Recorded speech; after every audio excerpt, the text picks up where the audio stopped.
नमस्कार, नमो बुद्धाय, जय भीम, जय पेरियार, जय बाबू जगदेव प्रसाद कुशवाहा जी।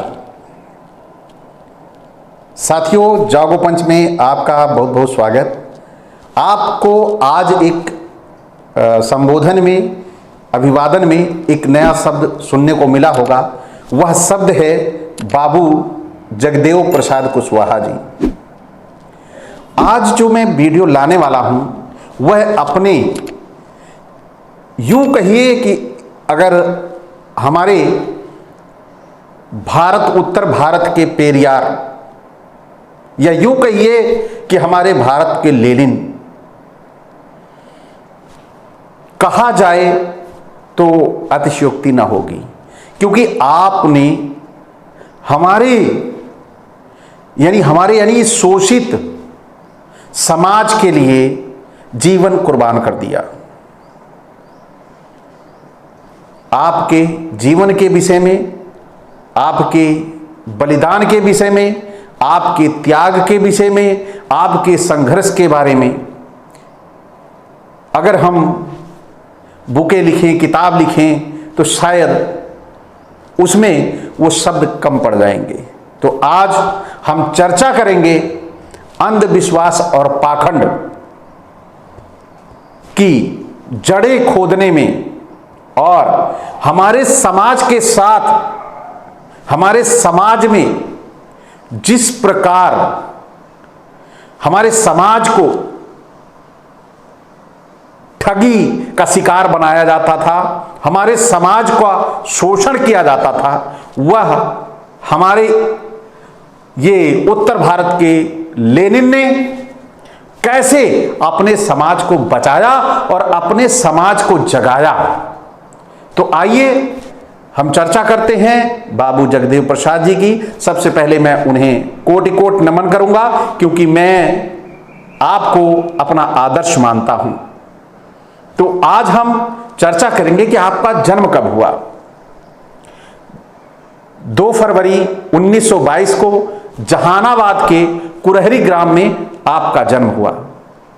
आप एक बहुत ही साधारण मध्यम वर्गीय, जिसे निम्न मध्यम वर्गीय परिवार बोलेंगे, उस निम्न मध्यम वर्गीय परिवार में आपका जन्म हुआ। और बाबू जगदेव प्रसाद कुशवाहा जी की प्रवृत्ति शुरू से ही संघर्षशील तथा जुझारू रही। वह बचपन से ही अन्याय, जातिगत भेदभाव के प्रति अपनी आवाज को बुलंद करते रहे। ऐसे महापुरुषार्थ कहते नहीं, होनहार बिरवान के होत चिकने चिकने पार। तो आप बचपन से ही अपने समाज को जगाने के लिए लगातार प्रयासों में लगे रहे। आपने सामाजिक, राजनैतिक, आर्थिक, सांस्कृतिक असमानता के खिलाफ अपना पूरा जीवन एक लड़ाकू योद्धा की तरह जिया, जिसे हम कह सकते हैं कि आपने पूरा जीवन एक, जैसे बॉर्डर पे हमारा एक योद्धा लड़ता है, वैसे ही आपने सामाजिक, आर्थिक, राजनैतिक क्षेत्र में वो लड़ाइयां लड़ी जैसे एक योद्धा बॉर्डर पे युद्ध में लड़ता है। उनका पूरा जीवन सामंतवादियों, जमींदारों के खिलाफ, उनके अन्यायों के खिलाफ लड़ाई लड़ने में गया, क्योंकि उस समय अनेकों विषमताएं हमारे समाज में थी। जो हमारे समाज में जिन लोगों को शासन था, जिन लोगों की सत्ता थी, वो शासन सत्ता के लिए वो कहा करते थे, यह द्विजों का शासन है। उसे वो द्विजों का शासन करते हैं। द्विज मतलब कौन? ब्राह्मण, क्षत्रिय, वैश्य, इनको द्विज कहा जाता है। और हम कहे जाते हैं शूद्र, यानी हमारा उस सत्ता में कोई भागीदारी नहीं थी। यह हमारे बाबू जगदेव प्रसाद जी कहते थे। तो वो जो सामंतवादियों और जमींदारों के खिलाफ लड़ाई लड़ते थे, उन्होंने पहली लड़ाई इनके खिलाफ कब लड़ी और कैसे लड़ी, तो ये मैं बताता हूं कि उनके यहां, उनके गांव में एक परंपरा चली आ रही थी। कौन सी? ये लगभग सभी बिहारवासी तो जानते होंगे, क्योंकि वहां पे पचकठिया पचकठिया प्रथा चलती थी। और ये पचकठिया प्रथा थी क्या? यह पचकठिया प्रथा थी कि इसके तहत जमींदार जो है अपने हाथी को प्रत्येक व्यक्ति के घर यानी खेत में भेज देता था। कितना? 5 कट्ठा धान, इसीलिए इसका नाम ही पड़ा पचकठिया प्रथा। तो 5 कट्ठा धान जो होता था वह जमींदार का हाथी आता था और उस गरीब मजलूम परिवार के खेतों से 5 कट्ठे धान चर के चला जाता था। अब आप बताइए कि एक गरीब खेती किया हुआ है, उसके पास 1 बीघे खेत है, 1.5 बीघे खेत है, 2 बीघे खेत है। गरीबों को के पास इससे ज्यादा खेत नहीं हुआ करते, ना होते हैं। तो उन 1 बीघे खेत में 5 कट्ठे आके उसका हाथी चर जाता था। तो ये कैसा शोषण था उस समय जमींदारों का। और ये जमींदार होते कौन थे? जमींदार होते थे वहां के ठाकुर और वहां के सामंतशाही ब्राह्मण। और ये शोषण किसका करते थे? ये शूद्रों का, उनके खेतों से चरा लिया करते थे। तो ये जब बारी आई, बाबू जगदेव प्रसाद जी के खेत की बारी आई, जब वो चराने की, तब ये अपने साथ जब वो महावत हाथी लेके पहुंचता है तो ये सभी लोग पहुंच के उसकी जम के करते हैं कुटाई, जिससे महावत अपनी हाथी लेकर वहां से भाग जाता है। तो इसी तरह की लड़ाई लड़कर बाबू जगदेव प्रसाद कुशवाहा जी ने अपने समाज को इन परंपराओं से बचाने का काम किया, जो परंपराएं हमारे समाज का शोषण कर रही थी। और इनके साथ वो साथी भी उस समय तैयार हो गए थे जो इनका साथ दे रहे थे।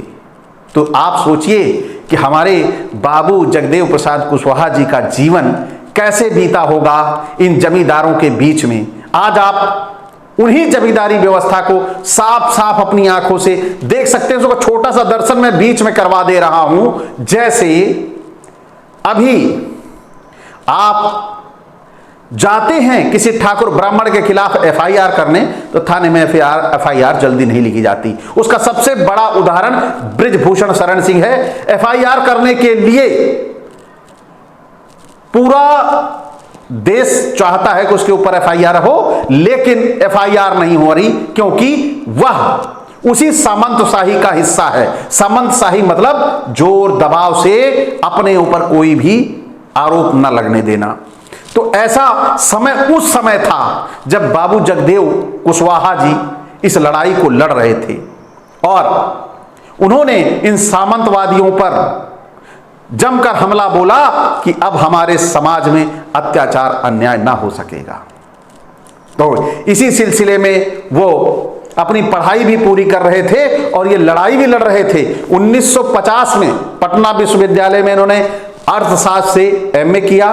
कुछ समय सचिवालय में इन्होंने जॉब किया, लेकिन इन्हें वो जॉब रास ना आई, समझ ना आई और यह नौकरी छोड़ दी और चले गए एक विद्यालय में, एक स्कूल में पढ़ाने का काम शुरू किया। उन दिनों हमारे समाज में अनेकों कुप्रथाएं व्याप्त थी, जैसे पचकठिया प्रथा है। इसी तरह एक बिहार में एक प्रथा थी डोला प्रथा। अब ये डोला प्रथा क्या है, ये हमारे जो बिहार के बुजुर्ग हैं वो बता सकते हैं, या आज भी यह वहां पर प्रथा तो बंद हो गई है, लेकिन आज भी ये वहां लोगों के बीच में जानी जाती है, क्योंकि ये प्रथाएं ही हमारे समाज का शोषण करने का माध्यम थी। तो ये डोला प्रथा क्या होता है? डोला प्रथा था कि उस इलाके जो कोई भी किसी एक नवविवाहिता की शादी होती थी, नवविवाहिता जो होती थी, उस नवविवाहिता को जमींदार के यहां, वहां का जो निकटतम जमींदार होता था, उस जमींदार के साथ उस नवविवाहिता को अपनी पहली रात गुजारनी पड़ती थी उस जमींदार के साथ।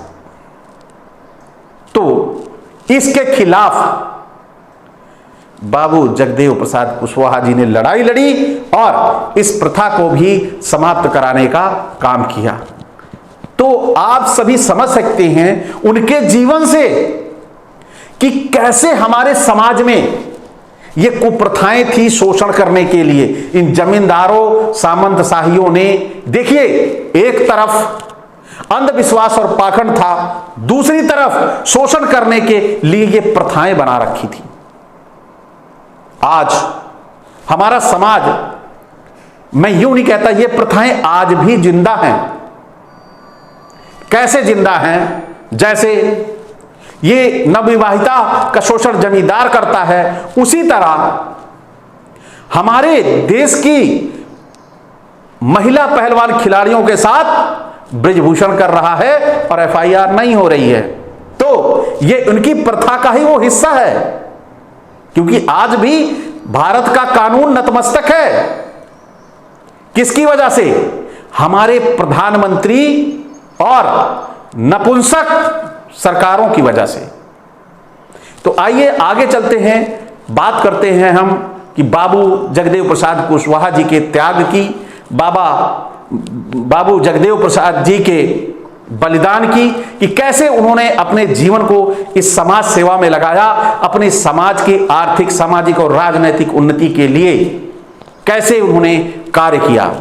अपने समाज, शोषित समाज की लड़ाई के लिए जान तक की परवाह न करते हुए अपने समाज को जागृति की ओर ले जाने का काम बाबू जगदेव प्रसाद कुशवाहा जी ने किया। उन्होंने अपने समाज की जागृति के लिए ऐसे ऐसे नारे दिए जो सचमुच हमें जगाने का काम करते हैं, लेकिन हम हैं जागते ही नहीं। लेकिन हमारा दायित्व है कि हम उन नारों को आप तक पहुंचाएं, जिससे आपके अंदर अगर कहीं से भी थोड़ा सा भी स्वाभिमान जिंदा हो और साहस आपके खून में दौड़ रहा हो, तो आप उठकर खड़े हो जाइए। अपने महापुरुषों के बलिदान का असली मतलब जानिए, वो आपको क्यों जगाना चाहते थे। आप हैं कि सोते ही रहेंगे। तो आइए, कौन सा नारा दिया था ये मैं बताता हूं आपको। उन्होंने नारा दिया था, 100 में 90 शोषित हैं, 100 में 90 शोषित हैं, शोषितों ने ललकारा है, धन धरती और राजपाट में 90 भाग हमारा है। तो साथियों, ये नारा जो हुए छोटा मोटा नारा नहीं है। आज यहां पर, आज जिस तरह ये सामंतवादी, जिस तरह ये जमींदारी वाले लोग आज सत्ता पर काबिज हैं, वहां वो काबिज अगर रह गए इसी तरह, तो जो आज आपके पास अधिकार है ये शून्य हो जाएंगे। आपका 90% भाग है इस भारत पे, और आप पा क्या रहे हो? 5 किलो अनाज पर व्यक्ति, और आपका पूरा का पूरा खजाना आपका है, लेकिन आपको मिल रहा है 5 किलो। तो ये नारा जो है ये आप पे सटीक बैठता है। यहीं से आप समझ लीजिए कि 90 भाग कैसे है आपका। यही नहीं, अपने शोषित समाज की जागृति के लिए जी जान लगाने वाले हमारे महापुरोधा सामाजिक, आर्थिक, राजनैतिक उन्नति के लिए उन्होंने कहा था अपने समाज को कि जो लड़ाई मैं शुरू करने जा रहा हूं वह अगले 100 सालों तक चलेगी, और पहली पीढ़ी मारी जाएगी, दूसरी पीढ़ी जेल में जाएगी और तीसरी पीढ़ी राज करेगी। यही अगर हमारा ये मूढ़ समाज समझ ले तो निश्चित तौर पर वाकई ही सत्ता हमारे हाथ में आ जाएगी। लेकिन हम सत्ता का मतलब समझ बैठे क्या? सत्ता का मतलब हमारे लोग समझ बैठे कि मैं दूसरी पीढ़ी हूं, स्टूल लेके मंत्री बन जाऊं, स्टूल मंत्री बन जाऊं। हमारे लोग सत्ता का मतलब हरवाही चलवाही समझ बैठे कि वो सत्ता में जाएंगे और भाजपा की चरवाही करेंगे। जो ठाकुर ब्राह्मण है वहां पे उनकी चरवाही करेंगे और स्टूल मंत्री बन के करके दांत निकाल के फोटो खिंचवा के कहेंगे कि हम सम्राट अशोक के वंशज हैं। क्या इसी के लिए बलिदान दिया था बाबू जगदेव प्रसाद कुशवाहा जी ने? तो साथियों, हमें अपने महापुरुषों के बलिदानों को समझना होगा। उन बाबू जगदेव प्रसाद जी ने कहा था कि ऊंची जाति वालों ने हमारे बाप दादा से हलवाई करवाई है।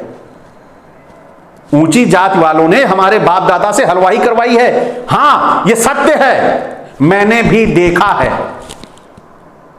मेरे यहां भी हुआ है। ये गलत नहीं कहा है बाबू जगदेव प्रसाद कुशवाहा जी ने। तो आगे क्या कहा आपने? मैं उन राजनीतिक हलवाही करने के लिए पैदा नहीं हुआ हूं, मैं उनकी राजनीतिक हलवाही नहीं करूंगा। लेकिन आज हमारे लोग राजनीतिक हलवाही कर रहे हैं। उस राजनीतिक हलवाही में हमारे बड़े बड़े दिग्गज हैं, स्टूल मंत्री हैं, और एक पटेल जी हैं, और चंद यादव हैं, और चंद निषाद हैं। ये सभी जो जातियां हैं आज अपनी परंपरा के अनुसार उनकी हलवाही करने के लिए लगी हुई हैं। जो इससे पहले हमारे महापुरोधा कह गए, आज वो कर रहे हैं, क्योंकि उन्हें सत्ता की में 90% भागीदारी नहीं चाहिए। उन्हें 1% चाटुकारिता और हलवाही चाहिए। बताइए, दिहाड़ी मजदूर बन के काम करना चाहते हैं, लेकिन राज नहीं करना चाहते। यदि यही 90 भाग वाले सत्ता पर काबिज हो जाएं, तो ये ब्राह्मण ठाकुर हलवाही करेंगे, निश्चित है, तय है। तो इन्हीं के लिए कहा था कि बाबू जगदेव प्रसाद जी ने कहा था कि मैं इन शोषितों को, फटेहाल बेहाल लोगों को, दरिद्र लोगों को एकत्र करूंगा और दिल्ली की सत्ता पर कब्जा करूंगा। और जब दिल्ली की सत्ता पर कब्जा होगी तो हमारा ये नेतृत्व कैसा बंटवारा करेगा, यानी व्यापार का बंटवारा करेगा, किसको क्या चाहिए, किसको नौकरी चाहिए, ये सारे बंटवारे करेगा। तो ऐसे थे हमारे बाबू जगदेव प्रसाद कुशवाहा जी। लेकिन इन सामंतवादियों को उनकी सामाजिक जागरूकता रास ना आई और राजनैतिक षड्यंत्रों के तहत पुलिस द्वारा उनकी हत्या करा दी जाती है। तो पहली पीढ़ी मारी गई, लेकिन जगदेव प्रसाद जी तो मारे गए, उनकी हत्या हुई। लेकिन क्या उसके बाद हम समझ पाए कि जो उन्होंने कहा था वास्तव में सही कहा था? लेकिन क्या आज हम समझ पाए? क्या मैं कहता हूं कि हमें अपने महापुरुषों पर गर्व होता है। तो हमारे समाज के ये पिछड़े वर्ग के जो यादव, मौर्य, पटेल, ये सभी हैं, प्रजापति, ये लोग ये कब समझ पाएंगे? या हलवाही करने के लिए ही पैदा हैं हमारे ये लोग? तो हमें अपने महापुरुषों को, बलिदान को समझना होगा और हमें मौत का भय है, लेकिन क्या इस धरती पर अंततः मौत तो आनी ही है। आज नहीं तो कल मरोगे। जब यह तय है कल मरोगे, तो क्यों ना हम अपनी आने वाली पीढ़ियों को मजबूत बना जाएं, हम अपनी पीढ़ियों को जागरूक कर जाएं, हम अपने पीढ़ियों के अंदर वो हौसला पैदा कर दें कि वो सामंतवादियों और जमींदारों के नकेल डाल दें और उन्हें अपने घर झाड़ू चौका हलवाही पे मजबूर कर दें, क्योंकि ये सारा राजपाट हमारा है। तो साथियों, आप सभी अपने महापुरुषों की जीवनी से सीख लीजिए और दिल्ली की तरफ ध्यान दीजिए, अन्यथा हलवाही ही करेंगे। इसी के साथ मैं आप सभी से विदा लेना चाहूंगा और आग्रह करूंगा कि आप सभी को यह वीडियो अच्छा लगा हो तो लाइक करें और जो नए साथी जुड़े हैं वो सब्सक्राइब करें और बेल आइकन की घंटी जरूर दबा लें, जिससे हमारा वीडियो त्वरित गति से आप तक पहुंच जाए जैसे ही YouTube पे आता है। तो आप सभी से विदा, नमस्कार।